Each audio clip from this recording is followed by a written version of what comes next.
On this episode of MythBusters, it's all aboard with Carrie, Grant, and Tori when they test the tall tale of a train track disaster. That's gonna be so cool! Is it possible for a passing train to suck you off the platform? Then Jamie and Adam take to the skies to tackle the classic classroom myth. Learning every minute. That you can't make a concrete glider fly. This thing was done. Who are the MythBusters?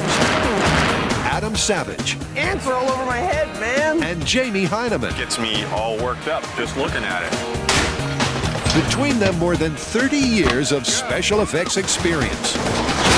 That was heavy. Joining them, Grant Imahara. Go get him, boy. Tori Belleci. Somebody order some exploding pants. And Carrie Byron. Oh, God! They don't just tell the myths, they put them to the test.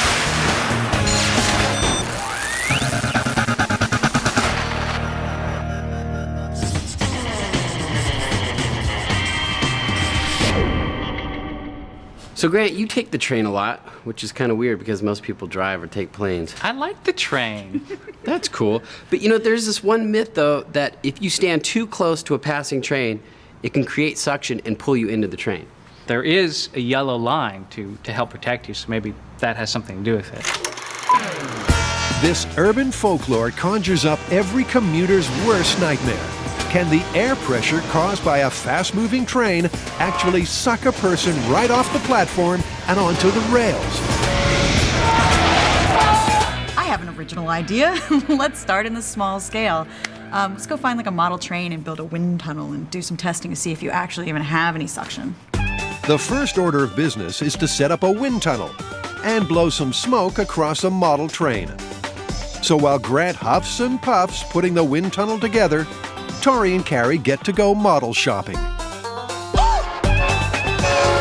At San Antonio Hobby, Frank the Train Man has everything the guys need. And he's got some positive news for the myth. If you stand too close to a train and it's going fast enough, it can suck you under. Now, about those toy trains. What's the scale on this? This is 1/29th scale. The gauge of the track is G. Wow. I've actually been doing a lot of research on people doing aerodynamic tests on trains, and 1/25th, 1/29th, around this is the perfect scale for wind tunnel tests. So they have their working scale. And here comes the fun part, choosing their choo-choos. How would I wouldn't give to have one of these when I was a kid? There's no better way of finding your inner child than stalking the aisles of a hobby store. Let go of the trains. Let go of the trains, honey. Remember the golden rule. What's that? You never have too many trains. Before the guys derail this sequence completely, Now that's cool. a timely phone call from Station Master Grant gets everything back on track. Hello? Hey, what's up? Hey, Grant, what's going on? Hey, I've been reading up on the research and I have some new information for you. All right, go ahead. A freight train, it's got a much rougher aerodynamic profile than a passenger train. A passenger train's pretty smooth, and that can generate a higher slipstream at half the speed of a passenger train. So according to Grant, odd-shaped freight cars might be the best bet. But as the myth is all about an unsuspecting commuter, they take home a passenger train as well. Man down. Man down. Back at Grant Central Station, our station master is busy making a wind tunnel. And using a NASA-inspired idea, it's a breeze. What they use in regular commercial wind tunnels is a honeycomb. It's many densely packed small holes. These holes reduce turbulence from the wind source and smooth out the airflow. And check out the big brain on Grant, because he's found a cut-price substitute for high-tech honeycomb. Drinking straws. 47,000 of them. And with the wind tunnel ready to blow, it's time to get set for the test. But what are they looking for? There are three areas that we're going to be looking at. There's a high pressure zone right in front of the train at the nose, the slipstream, which is a thin layer of air going over the sides, and then right at the back of the train, a low pressure area called the wake. Hopefully with this, we'll be able to see smoke swirling around at the back, which would tell us that it's getting sucked into there. So Grant thinks the wake is the key to this myth.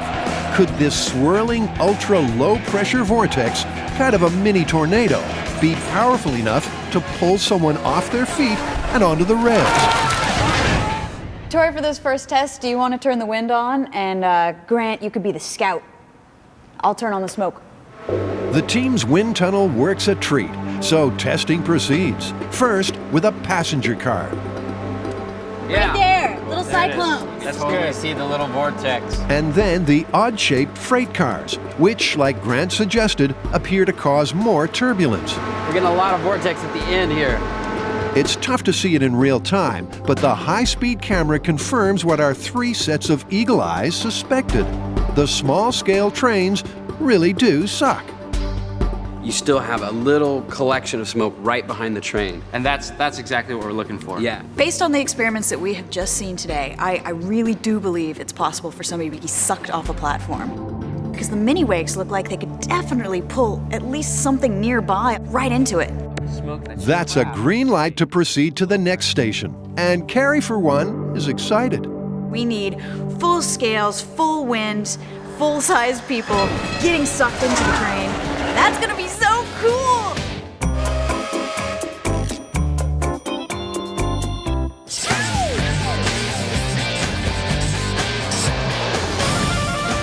Concrete glider. The classic engineering school challenge, you can't make a lead balloon, you cannot make a glider out of concrete.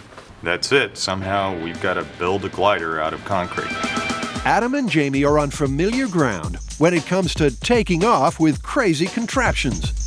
Pilot to Bombardier, do you read? Over. The MythBusters have attempted to get airborne with a jetpack. It really is ridiculous. Launch Jade the Simulate into the bay with bottle rockets. 3, 2, 1! And take Adam on a helium life raft ride. Oh, it's very satisfying. Oh, I shouldn't do that. But this time, it's mission seemingly impossible. Can our intrepid duo conquer the skies with a concrete glider? How are we going to get around the fact that concrete, to my knowledge, always has like rocks and gravel in it that's going to make it really hard to make a glider out of? Well, the key component in concrete is Portland cement. And the gravel and the sand and things like that can be substituted for other things, and some of them are a lot lighter weight. Oh, so I mean, we should actually just do a bunch of testing. First of all, mix up some concrete mixes that use lighter weight aggregates and see if we can actually lose a lot of that heavy weight. Yeah. So first up, they're going to learn how to lighten up their heavyweight building material. This is a standard concrete mix. It's 1 part cement, 2 parts sand, and 3 parts gravel. The gravel and sand that go in this is what is known as the aggregate. The gravel in this particular mix is about standard, and it's about maximum 3/8 of an inch in diameter. In addition to the standard mix, Jamie makes up 3 more with various lightweight aggregates. Beanbag foam beads, pumice, and lastly, a material made up of tiny glass beads called microballoons. Now they just have to let it set. And because watching concrete dry ain't exactly Emmy award-winning material, let's come back when that's done.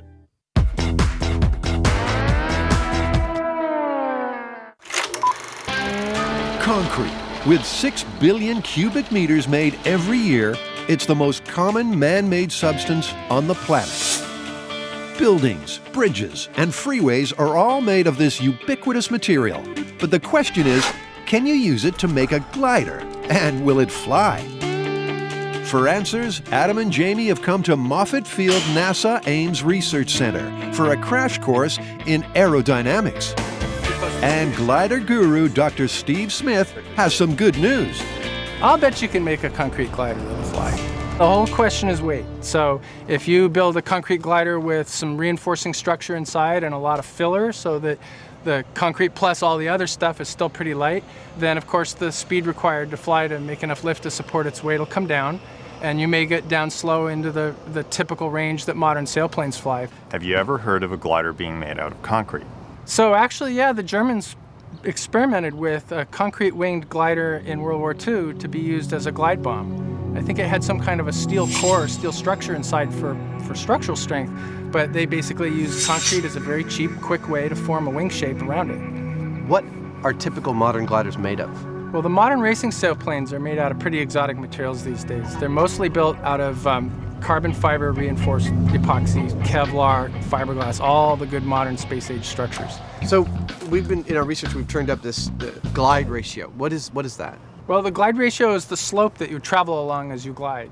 So a typical glide ratio for a modern sailplane might be, let's say, 40 or 60 to 1. And what that would mean is that you would glide 40 miles horizontal for every mile that you would drop, or say 5,000 or 6,000 feet. And so that ratio is the slope that you would make. Now, there is definitely a lot of food for thought that we got from Dr. Smith here. I thought this was totally ridiculous, and I thought maybe we'd get something that would fall less hard. But, I mean, the information we got here says that we ought to be able to make something that's actually fairly respectable as aerodynamic and made out of concrete. Back at the shop, and the concrete is ready for the weigh-in. And no one is surprised when the standard concrete, the one with the rocks in it, is heavier than the alternative aggregates. Based on this first test, there's some pretty impressive variances in the weight. Everything from foam beads at 68 pounds up to concrete at 115. It looks like we'll be able to come up with a mixture that might be light enough. The question is, can it stand up to the type of pressures we're going to put it under? We're going to have to do some strength testing. In other words, they need to beef up their lightweight concrete recipe with some muscle. The single biggest problem with the concrete glider is the concrete. Concrete has compressive strength, but no tensile strength, which means you can put a block of it down on the ground. You can sit hundreds of thousands of pounds on that block and it won't crush. But you can make a thin sheet of it, push it through with your finger, and it'll crack. So we're going to need to look at ways to strengthen the concrete.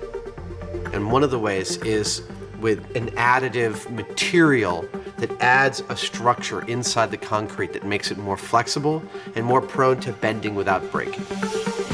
So Adam and Jamie need to know which concrete reinforcers work best in thin slabs. And they cast up several, including carbon fiber mesh and pre-stressed cable. After leaving them to cure, Jamie is ready to test their tensile strength with his trusty force gauge. Okay, so this is cable reinforcement. Ooh, very significant. We tested 4 different types of reinforcements. Each of those increased the strength to some degree on the concrete samples. The standout was the cable reinforcement. So Adam and Jamie have some concrete information, and they've passed Aerodynamics 101 with flying colors. It's time to get started on the build. So I don't know if you've heard, but we're going to do this as a build-off. I hate build-offs. I know you hate the build-offs, but look at it this way. While we might be able to make a more successful concrete glider working together, working separately, we're going to illustrate 2 completely different ways of solving the problem and cover a lot more ground. Whatever.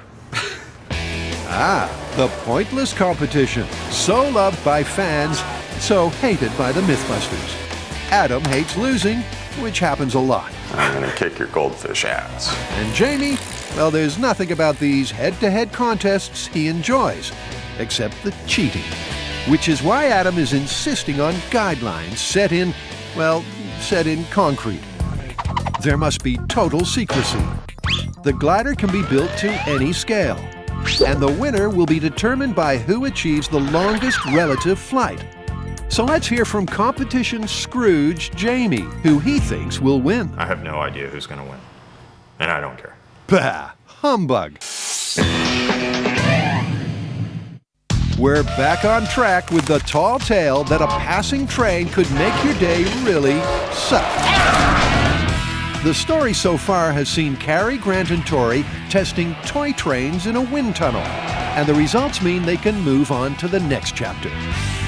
Well, that was really interesting. I mean, looks like we do have some suction. Those small-scale tests definitely showed some smoke vortex at the end of the model trains. I guess the real question now is Is that enough suction to pull you off into the tracks? Well, I mean, now we need to go to full scale, and we still haven't found anybody who's willing to let us use their train. So, any ideas how we're going to test this one? I got an idea.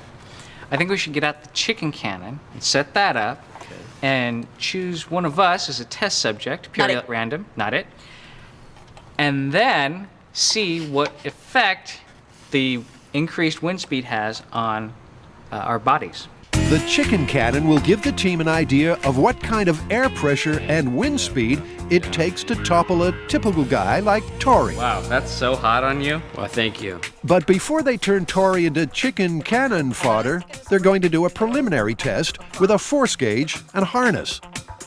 All right, ready? I'm Here ready. comes the train. See how hard that was? It was like pulling down a tree. The force gauge clocks in at 70 pounds per square inch, which tells them two things. Don't try this at home. We're professionals. We are professionals. 70 psi is the kind of force a real train will need to generate to suck someone onto the rails. Plus, they have a number to aim for when they calibrate the chicken cannon. So, let's dust off the MythBusters' favorite. Why do you have the chicken cannon out? Because we're going to start shooting each other with it. It was first used to test if a stray, high-flying bird could crash through an airplane canopy. This is a frozen chicken. And this is no toy. You're watching frozen poultry propelled at 121 miles per hour. Wow! But on this test, the only chicken inside is nervously shuffling his feet at the business end of the barrel. I don't think it's going to push me over. But then I've been wrong before. Now, remember, they're not just doing this for fun. If they can work out what kind of wind speed and air pressure knocks Tori off his feet, they'll have some data to crunch when they get to play with a full-size train. We're just gonna send Tori just poof, straight into the fence behind us. That'd be cool. You're the crash test dummy after Buster. Because he's not as easy to repair as Buster, on their first test, they're starting at just 30 psi. And to measure the wind speed, Grant has a handy little device called an anemometer. What we're going to do is set Tori up just as if he were standing on a railway platform waiting for a train. So in other words, he's not going to be braced and ready to be hit. He's just going to be standing on his feet just like anyone would be standing. Wait a minute. I'm just trying to think, what is the worst that can happen here? Anybody? All right, let's go. Tori plucks up all his courage, checks the newspaper for great deals on health insurance, and tries not to brace for the blast. I hear funny noises. Must be the train.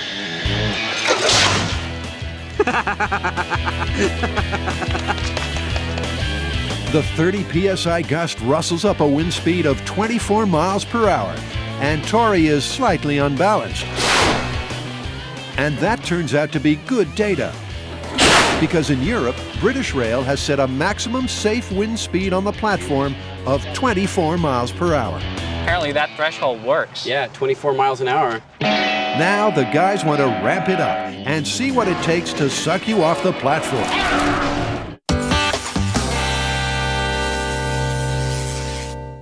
Adam and Jamie are not only taking on the myth that you can't make a glider out of concrete, they're flying solo.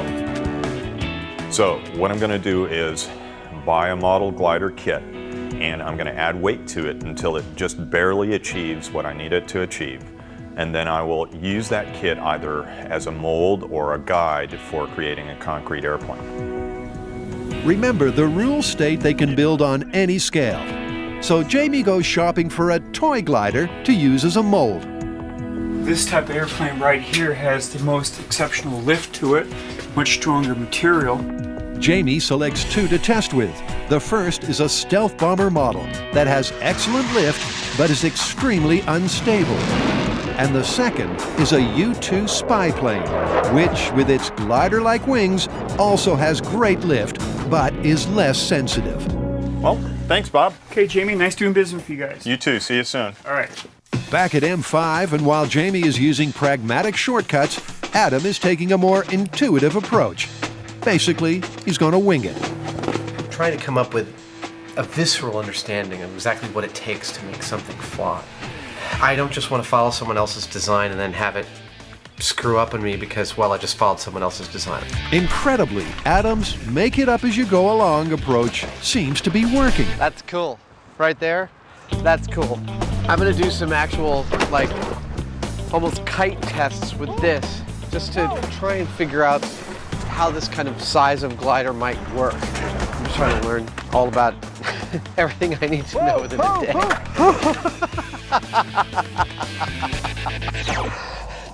Okay, learning every minute.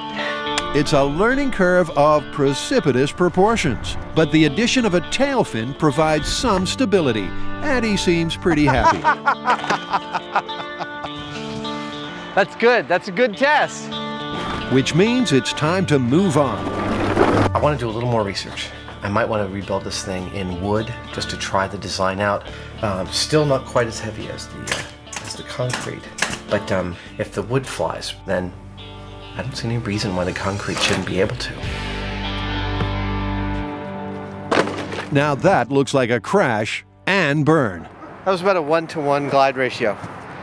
Like it fell about, it looks about 25 feet away. It's about how high I am. And that was still a little bit lighter than the concrete will be. And with take two no better, it looks like it's time for the MythBuster patented Plan B. So if I had built a concrete airplane this size, I mean, it would be known as a rock. I'm gonna need to scale back, smaller, to try and get something successful. Meanwhile, Jamie has spent an hour rigorously testing his shop-bought model gliders. Okay, that was a good test. And he's pretty sure a hybrid of the stealth bomber wing with the fuselage of the U-2 bomber is the best flyer. Well, it looks like this wing design is the winner. Next, Jamie weighs down the model to see what the maximum payload is. Well, based on this test, I believe this is about the maximum that I could go. I think I should be under this, but definitely no more than this. I'm gonna go ahead and weigh this now, and we'll see what kind of volume of concrete that translates to. So according to Jamie, if he can make this glider out of concrete and keep it to less than 800 grams, he might just get this myth off the ground.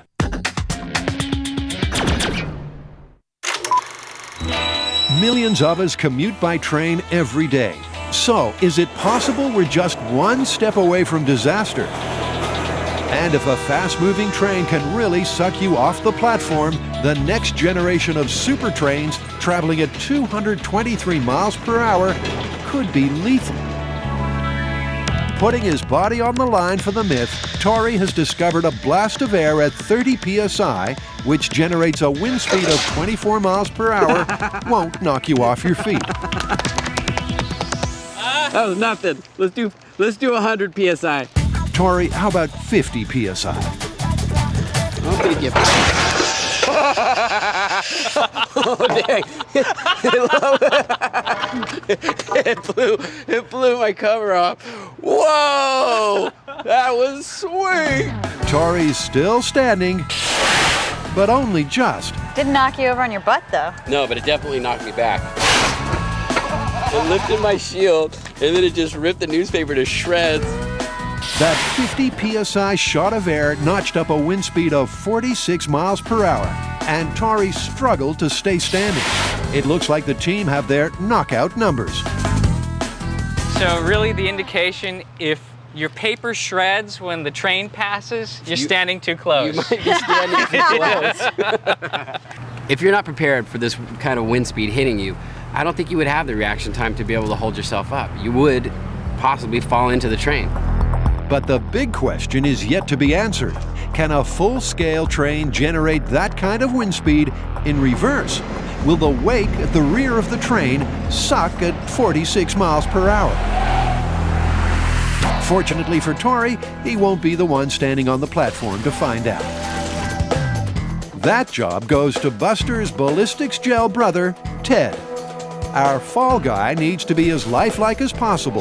That means building a rigid frame to support the legs and gel-coated ropes to bolster the arms. This is the ballistic material, and I've coated a piece of rope. And this is just so that when we pull it out, the arms don't just rip off the body. Once Ted pulls himself together, he gets filled up from the neck down. Tori pours in enough ballistics gel to fatten up our mannequin to a healthy 200 pounds. Big enough to prove almost anyone could be sucked off a railway platform to a grisly death. Yeah, it's kind of weird looking, huh? The weigh-in confirms he's in fighting shape. 207 pounds. He's a big boy. It's all muscle. Yeah. Okay. Now all Ted needs is to get ahead.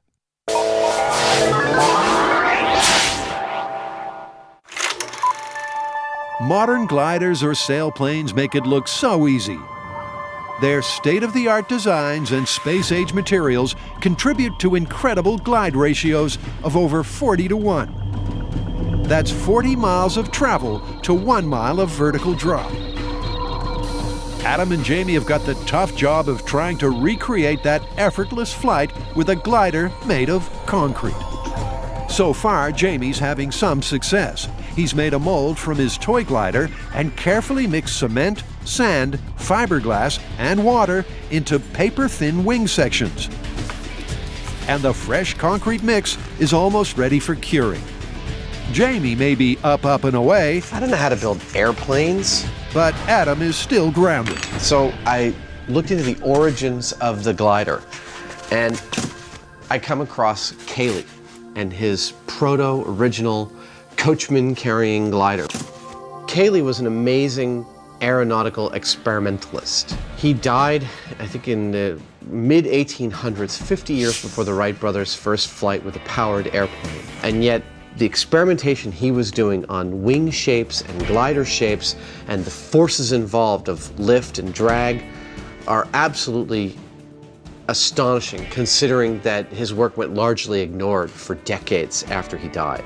His design for a glider is not what you think of as a modern glider or airplane wing, and yet it's been proven since then that it actually works and that it is an effective design for a glider. I think it's as good a place as any to start with this. So Adam finally has a design.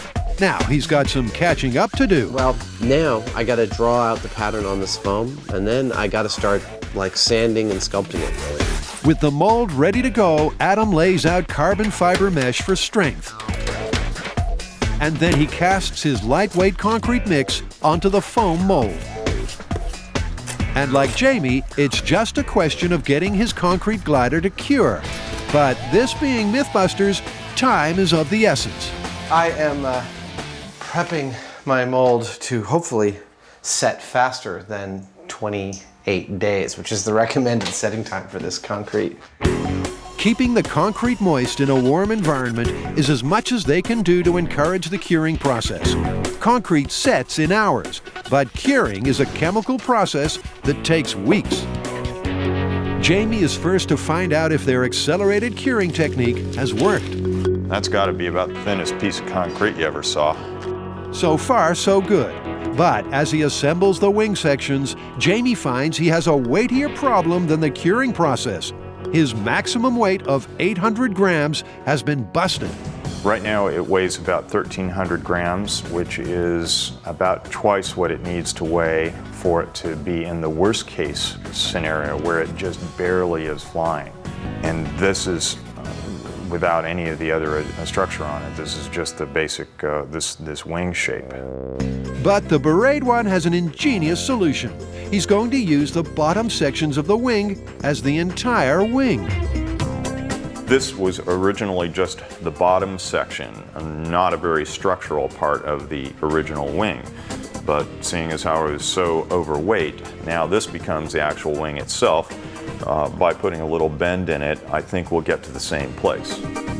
With the weight problem taken care of, assembly begins. And in a last-minute design addition, he uses some ultra-light fishing line to add some tension to his ultra-fragile glider. With Jamie on the runway and ready for takeoff, let's find out how his wingman Adam is doing. Feels good. I've got some hopes for this. With the Kaylee glider set, it's time to release it from the mold. And using an old model maker's trick, Adam dissolves the foam with acetone. But now he's got an issue with excess baggage. This thing weighs a ton. I don't have a target weight. Just super crazy light was what I was hoping for. So I got a bit of work pulling out as much weight as I can. So to get the Kaylee glider down to a reasonable flying weight, Adam and his angle grinder have got a long day ahead.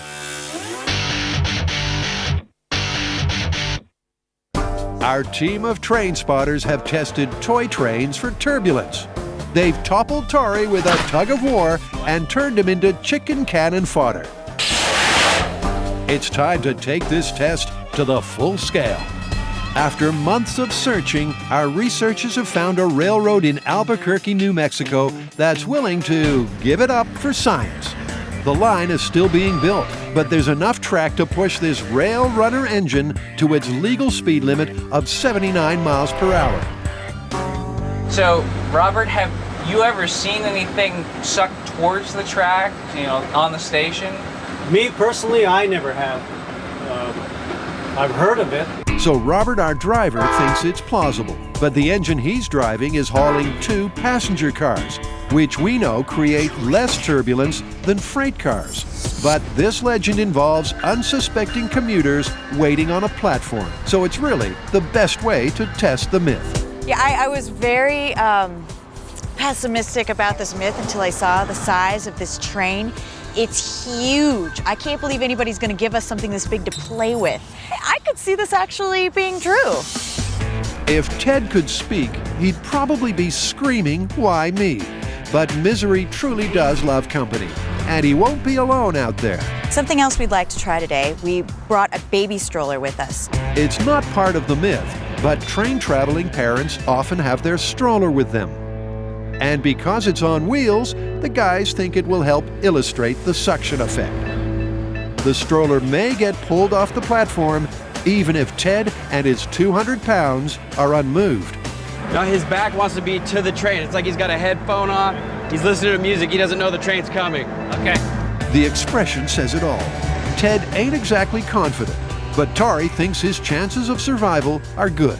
My feeling is the train's gonna come through. There's probably gonna be a lot of rumbling. It might knock the dummy over, but I don't think the suction is actually gonna be strong enough to pull the dummy in. Right here. The last thing to do before the potentially lethal drive-by is to set up Grant's wind speed gauges. With that done, it's time to set this test in motion. 3 miles away, Robert set his train a-rolling, slowly building up to the legal speed limit of 79 miles per hour. Should be here any second.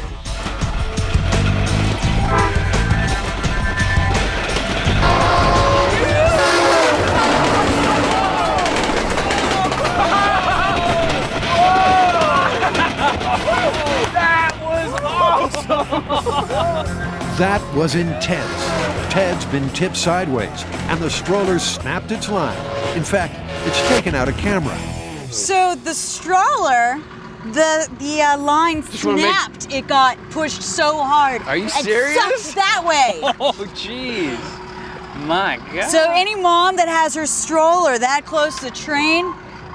But was it suction or was it more just the gust of air that pushed him over? With so much happening so quickly, it's difficult to tell what's going on, but the replay seems to indicate the stroller being blown along the platform, and there's no sign of Ted getting sucked onto the tracks.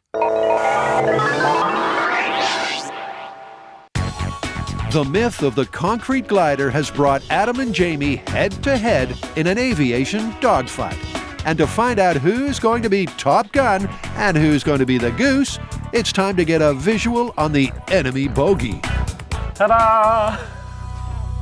Ah, well, it looks like something right out of Leonardo's day. It's actually modeled on Kaylee's glider. It is, in fact, his most successful glider that carried a person, and it weighs a bloody ton.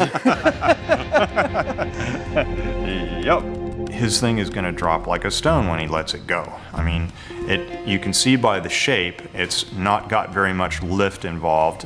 You know, I'm guessing that it barely has any more lift than mine does, and yet it weighs several times as much. So I don't have a whole lot of hopes for it. Yours is a lot heavier than mine, but it's a lot sturdier. So it kind of nicely illustrates the trade-off. If you go for lightweight, you get something very fragile, which is what mine is. Well, let's see your fragile, wilting bird of a plane. Okay. It looks like a glider. I did testing on something that was a foam version of this. Yeah. And this is under the weight that I tested and still considered it to sail. So it seems Jamie has taken Dr. Smith's advice about weight being the key and gone for a super light design. But will it hold together? And Adam? Well, he's gone for stability. But will it generate enough lift to overcome its substantial weight?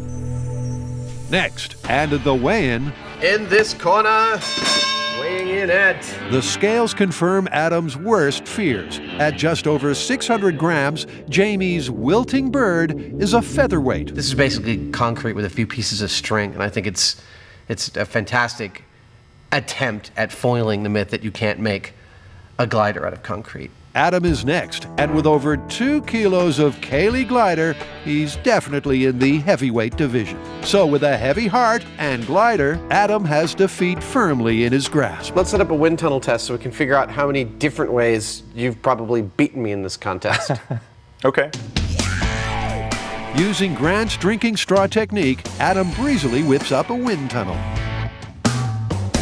The idea behind the drinking straws is that they make the flow of the wind coming out of the fan completely laminar. The blades create kind of vortex effects and all sorts of things about the wind that are turbulent. And by forcing them through drinking straws, it makes the flow much more what we call laminar and straight. And that should be perfect for getting a good test for us. With the makeshift wind tunnel up and running, Adam and Jamie can measure their glider's lift-to-weight ratio. They'll do this by weighing the glider in front of the fan. Any lift their glider achieves will result in a weight reduction. Yeah, I'm seeing, on average, probably about, just about a max of 200 grams of lift there. By my best guess, my glider was receiving about 38% of its total weight in lift. 38% is impressive. With a decent launch speed, that will increase, and it may just be enough. Next up is Adam's Cayley glider. Well, it's nice that I can feel some lift, but this thing is heavy. His lift-to-weight ratio is well down on Jamie's. It's only generating half as much lift. Yeah, it spikes up to 350. My glider did not seem to perform as well as Jamie's, actually about half as well. At this stage, Adam is thinking his heavyweight contender won't stand a chance against Jamie's featherweight champion. But with both fighters ready to rumble, it's time to pack up and head back to NASA to let these concrete creations fly. Carrie, Grant, Tori, and Ted have survived a train track flyby. With no sign of the mythical suction on the first run, it's take 2. But this time, the train will be going backwards, with the blunt end leading and the aerodynamic engine at the rear.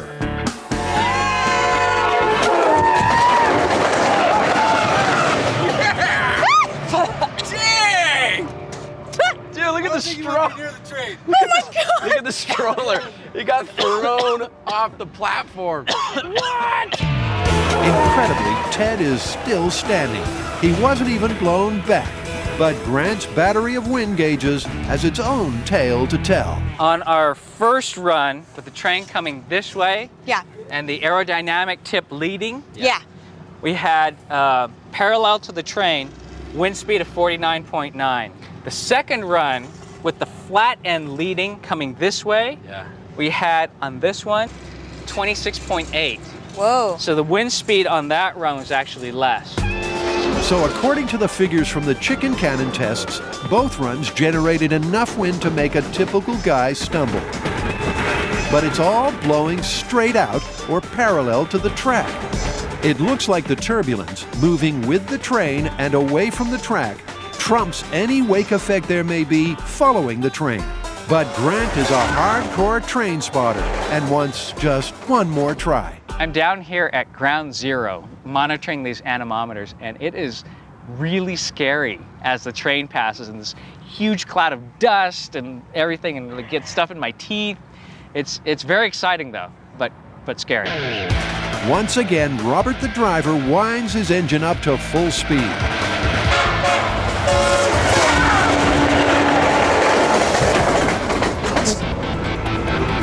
Ted finds himself face down on the platform, and the stroller's missing in action. But how did Grant survive the blast? Can we calibrate it by the gravel in your face and the depth that it's gone? Yeah. So no one was sucked onto the train tracks for a dice with death. And with no obvious results, it's back to the shop to study the high-speed camera and piece together the data. Looks like all the wind is running parallel to the train. I'm definitely not seeing any suction. The first and third runs had the most violent effects, but there was no sign of any suction. The winds blasting outwards and sideways were far stronger than any vortex that may have been created behind. If Ted had felt any suction, that tie rope would be as taut as fencing wire. Knocked his headphones right off, and look at the stroller. It's There it just goes. lifting, and it's running parallel to the train in the slipstream. All that turbulence is parallel. So in the end, there's nothing like a full-scale test to sort the fact from fiction. And this one looks like a foregone conclusion. So what do we come to for a conclusion for train section? Oh, it's busted. Totally busted. But still really, really dangerous to stand that close. You don't want to stand very close to the train. you do not want to be there. Unless you're psycho.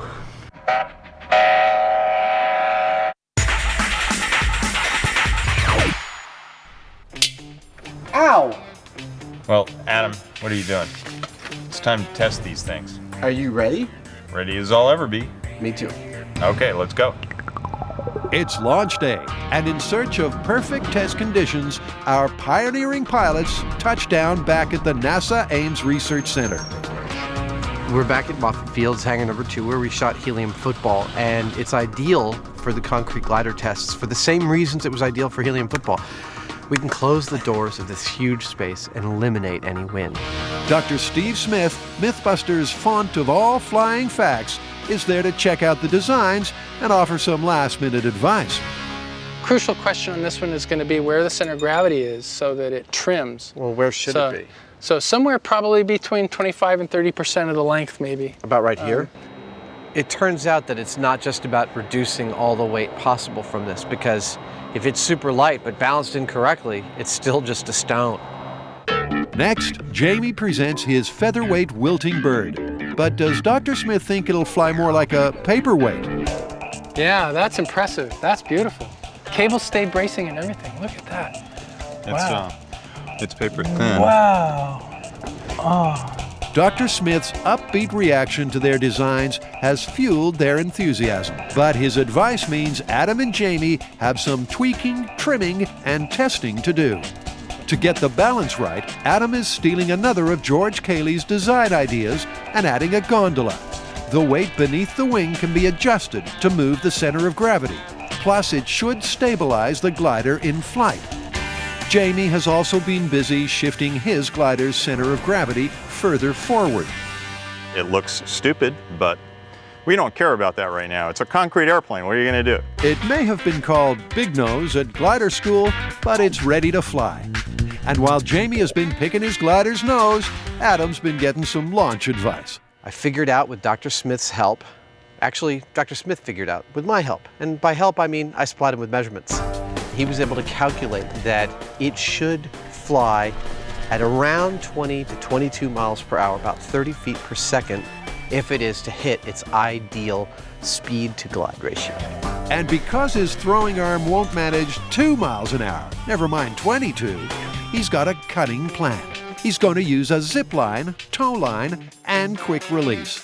That mark is where the pin gets pulled out and my glider starts flying on its own. Adam then optimistically marks out a target distance of 50 feet.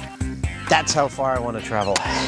Jamie, who has decided to hand launch, looks on unimpressed. At this point, if I were to guess, there's going to be something go wrong with the kind of scheme that he's got for launching it properly. But we'll have to wait and see.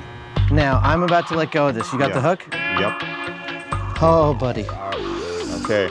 Everything's in place. I'm going to go down there and grab the tow line. Last call for the departure of Concrete Airways Flight 101. 3, 2, 1, go.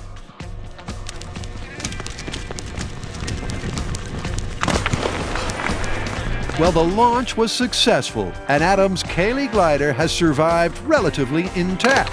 But how far did it glide? Well, let's see where oh, there's my 50-foot mark, 55 feet, so I didn't make that. Looks kind of like I hit maybe at like 20 feet. So I didn't get my glide ratio I was hoping for.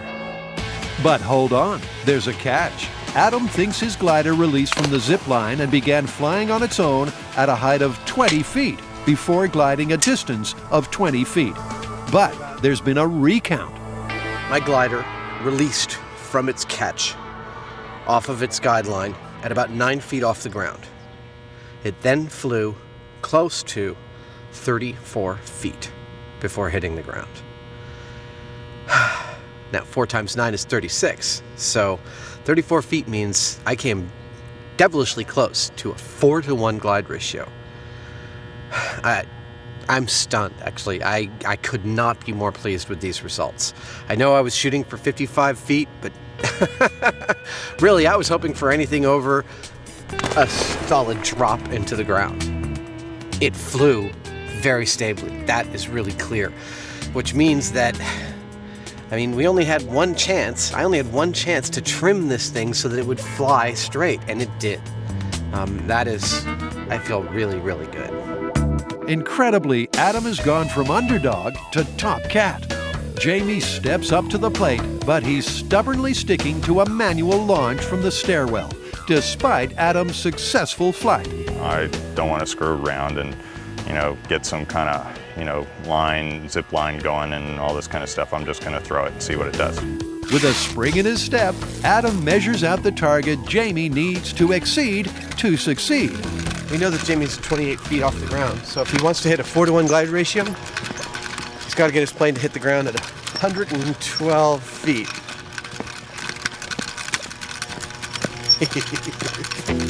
Calling all passengers for Concrete Airways Flight 102. Okay. In 3, 2, 1.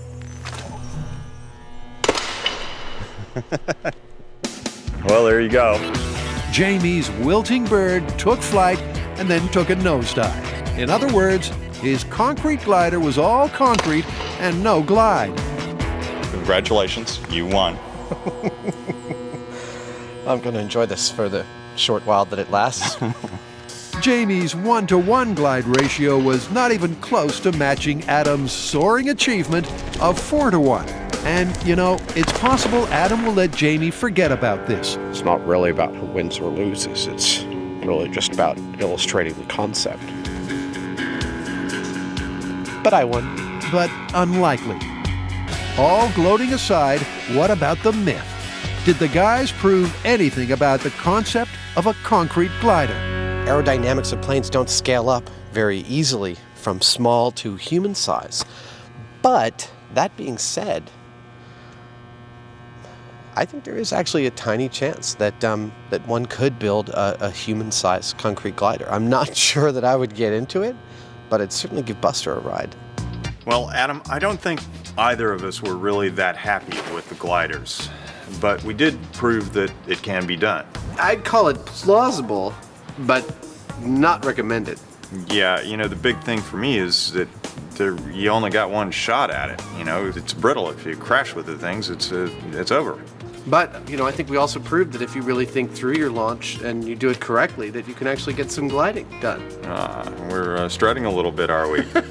Sure. Okay, well... I'll enjoy it while I can. So we're plausible. Plausible. But not recommended. Exactly.